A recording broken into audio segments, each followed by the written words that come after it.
Welcome to the virtual towers of Binary Arcadia, where the games go on long into the night. Thank you for joining us for another episode in our series, The Top 10 Games of All Time. If you haven't already, don't forget to go back and check out the proper introduction video for more information. And I hope you enjoy this next game as much as I did. Now here's a strange one.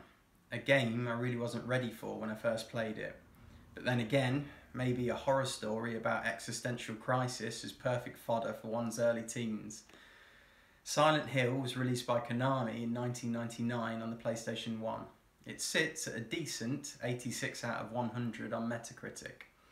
Not so fun fact, a somewhat real version of Silent Hill actually exists called Centralia in Pennsylvania, USA. A 1962 coal fire accident in this real-life ghost town left mines below the borough perpetually burning to this day. Creepy. Impact. Konami's attempt to reiterate on the survival horror genre spawned by the zombies of Capcom was a fire and brimstone success. Whereas Resident Evil relied on set-piece jump scares across a linear roller coaster of tight corridors and pre-rendered crawl spaces, Silent Hill went 3D open world and crafted a psychologically induced nightmare with hooks that went much deeper into the psyche of gamers everywhere.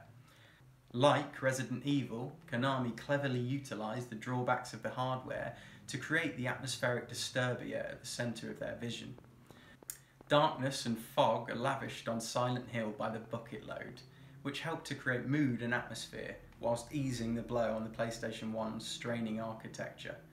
The sound design of Silent Hill is also heralded for its ability to carry the thick atmosphere of the visuals, whilst building on it with a powerful synergy.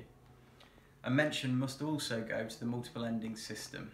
While it was certainly not the first game to include a multiple endings feature, it must have been one of the earliest 3D games to introduce morally driven endings based on your in-game actions. Personal experience. Silent Hill was undoubtedly a special game for me. I played most of it over my friend's shoulder, as I was a bit of a scaredy cat back then. It was, in many ways, a much deeper experience than what Resident Evil had to offer. There was a mystique surrounding the story, which was a puzzle to try and fathom in itself, and the eeriness that dripped from the walls of the game was forever beguiling. The open world you'd explore as part of the adventure seemed to ooze with character, and it would just keep rewarding your exploration with new items, clues to the story, and as I later found out, hidden references, like the street names which are often in reference to famous horror authors. More than anything, it was the dreaded transitions to the other world that really amazed me. The way the game would naturally transmogrify the world before you into a hellish reflection of its former self, both harrowing and fascinating in equal parts. Longevity. Whilst it iterated on much of what Resident Evil originated, unfortunately the tank controls were lifted pretty much intact.